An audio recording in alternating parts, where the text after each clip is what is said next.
Kapag narinig natin ang Shiba Inu, madalas ang unang pumapasok sa ating isipan ay isang meme coin na nagsimula bilang biro o joke, ngunit biglang naging isa sa mga pinakasikat na cryptocurrency sa buong mundo.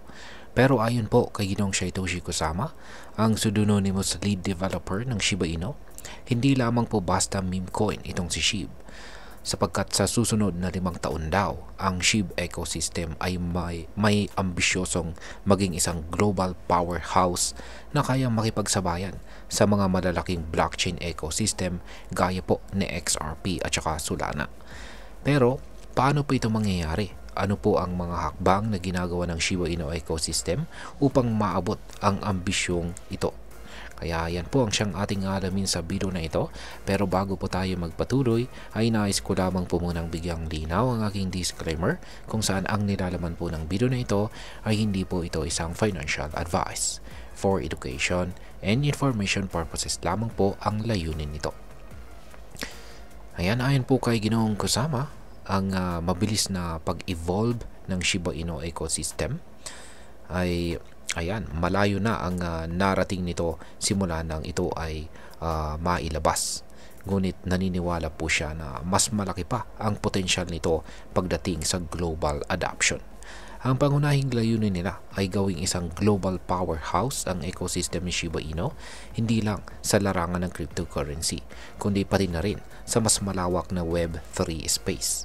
Hinimok din niya ang mga taga-suporta at pati na rin ang mga normies o mga taong hindi pa gaanong pamilyar sa crypto na makiisa sa vision na ito. Ayon po kay Ginoong Kusama, si Shiba Inu ay hindi lamang isang investment opportunity, kundi isang makapangyarihang technology na may kakayahang baguhin ang takbo ng kasaysayan sa pamamagitan ng pagpapalit ng Web3 sa mga Web2 users. Ngayon ay ano po ang nagpapalakas sa ecosystem ni Shiba Inu? Yan, maraming meme coins sa market. Pero ano nga ba ang pinagkaiba ni Shiba Inu? Ayon po kay Ginoong Kusama, may 3 pangunahing dahilan kung bakit malaki ang potensyal ni SHIB. Una ay hindi po tulad ng ibang meme coins na umaasa lamang sa hype. Si Shiba Inu ay meron na po siyang iba't ibang mga use cases, tulad po ng DeFi or Decentralized Finance, NFT ecosystem at Web3 applications.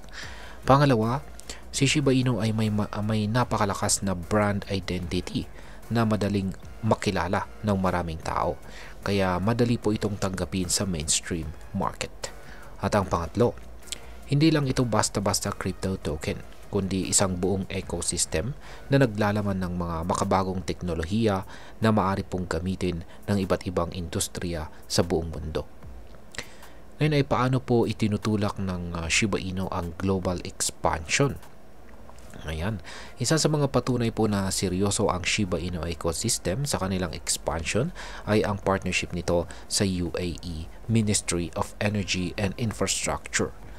Yan, ang hindi inaasahang pakikipagtulungan na ito ay nagulat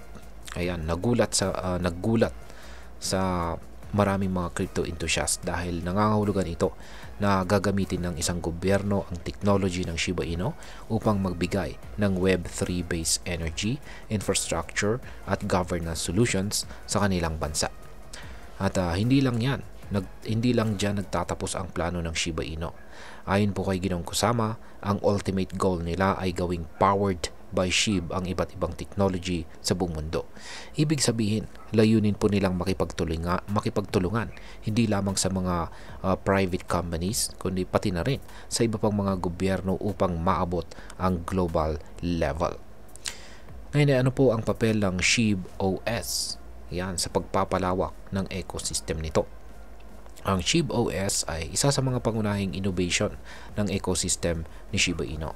Sa pamamagitan po ng tinatawag na 36 Chambers of Technology, ang ecosystem ay nag-develop ng mga makabagong technology tulad po ng AI, Web3 gaming at saka data encryption upang bigyan ng bagong halaga ang SHIB token at ang kabuuang ecosystem nito.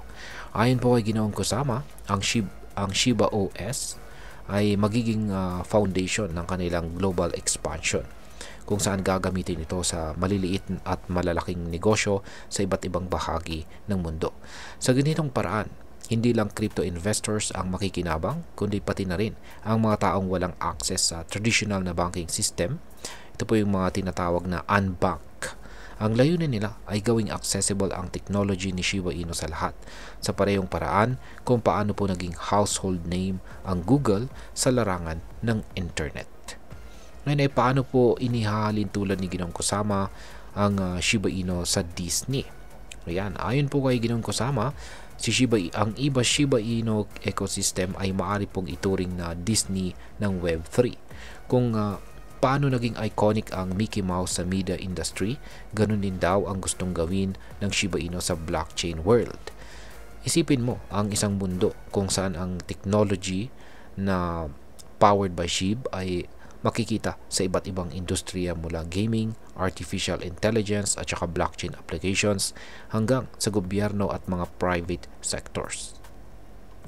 Ngayon ay ano po ang maaaring maging epekto nito para sa atin bilang mga Pinoy crypto traders at investors na interesado kay Shiba Inu? Ayan, una ay kapag naging matagumpay po si Shiba Inu sa pagiging global powered house, posibleng tumaas ang halaga at demand nito na maaari pong magdulot ng malaking kita sa mga nag-i-invest ng maaga. Pangalawa ay ang Web3 expansion ni Shiba Inu ay maaaring magbukas ng maraming trabaho at negosyo para sa mga Pilipino, lalo na sa larangan po ng blockchain development at digital marketing. Pangatlo, kung magiging matagumpay po ang Shiba OS sa pagbibigay ng teknolohiyang accessible sa lahat, maaari pong maging madali para sa mga ordinaryong Pinoy na magkaroon ng access sa decentralized finance at iba pang mga financial services na hindi nangangailangan ng bangko. At bilang panghuli ay ano naman ang aking masasabi tungkol dito? Sa kabila ng ambisyosong plano ng Shiba Inu ecosystem, tandaan po natin na ang crypto market ay volatile at maraming hindi tiyak na bagay. Mahalaga pa rin ang masusing pagre-research bago pong mag-invest at huwag pong basta-basta magpadala sa hype. Ngayon pa man, kung magtatagumpay po si Shiba Inu sa kanilang layunin na maging isang global powered house, hindi malayong maging isa ito sa pinakamalaking blockchain ecosystems sa buong mundo. At kung nangyari ito, maaaring magbago po ang buhay ng maraming crypto traders at investors kasama na po ang mga Pinoy. At hanggang dito na lamang po tayo sa video na ito mga ka-crypto. Sana po ay inyong nagustuhan ang aking paliwanag sa video na ito. Kung inyo po itong nagustuhan, pag-click lamang po ang like button nito. Marami pong salamat sa panonood. Ingat po tayo lagi at God bless po sa ating lahat.